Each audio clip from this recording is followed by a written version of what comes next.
저는 차량 정비시장 민간 개방은 딱 한마디로 표현하자면 잘못된 첫 단추를 억지로 껴 맞추기 위해서 어거지로 만들고 있는 정책이라고 표현하고 싶습니다. 자, SRT와 KTX가 고속철도 부분에서 경쟁체제 하에 운행하고 있다고 하는데 여러분들 이 말이 맞습니까?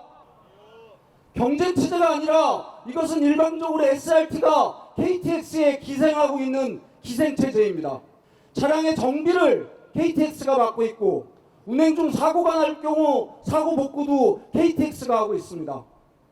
열차에 문제가 생겨서 비상열차가 출동할 경우에도 이미 KTX가 수서역에서 SRT 승객들을 태우고 부산으로 목포로 현재도 다니고 있습니다.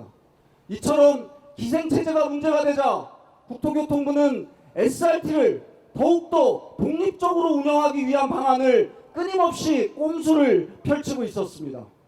그리고 SRT의 부족한 차량을 더 발주하고자 하는 상황에서 차량 발주뿐만 아니라 정비 계획까지 같이 내놔야 되니 더 이상 KTX에 고레일의 정비를 맡겼다가는 경쟁체제가 아니라 기생체제라는 것이 더욱 확고해지기 때문에 이를 어찌됐든 해결해 보려고 국토부가 꼼수를 부린 것입니다.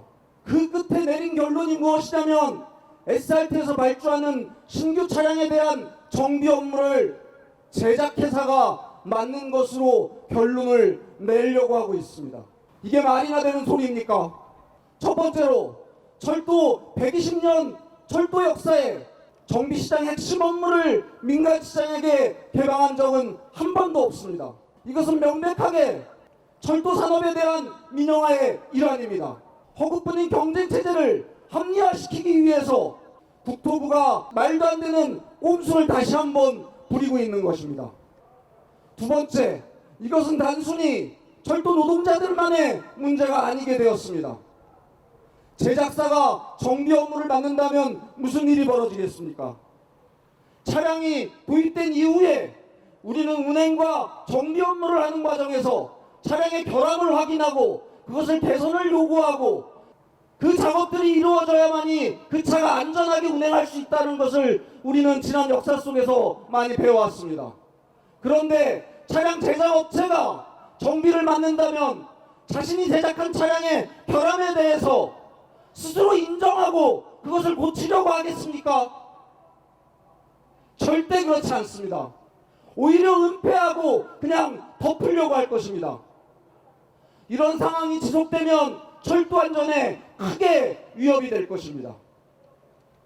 세 번째로 철도 차량 정비 시장이 민간에게 개방된다면 민간 업체들은 어떻게 하겠습니까? 자회사 등을 만들어서 형편없는 노동 조건을 만들고 그리고 보수품을 제때 공급하지 않는 등을 통해서 자신의 이윤을 확보하려고 할 것입니다. 이 역시 철도 안전을 크게 저해하는 문제가 될 것입니다. 단순히 우리 철도 노동자들에게 민영화의 문제이기도 하지만 시민들에게는 안전의 문제로 다가설 것이고 또 하나는 노동조건의 후퇴로 전체 노동자들을 쥐어짜는 일이 돼버릴 것입니다. 때문에 우리는 이를 막아야 됩니다. 현재 국토부는 철도 민영화와 관련해서 크게 세 가지 작업을 추진 중에 있습니다. 첫 번째가 시설 유지 보수 업무에 대한 국가 또는 국가철도공단으로의 이관. 두 번째, 관제권의 국가 또는 국가철도공단으로의 이관. 세 번째가 철도 차량 정비 시장 업무 민간 개방입니다. 철도 차량 정비 시장 민간 시장 개방은 이건 정말 단순하게 발주하는 과정에서 계약서만 쓰면 되는 문제입니다.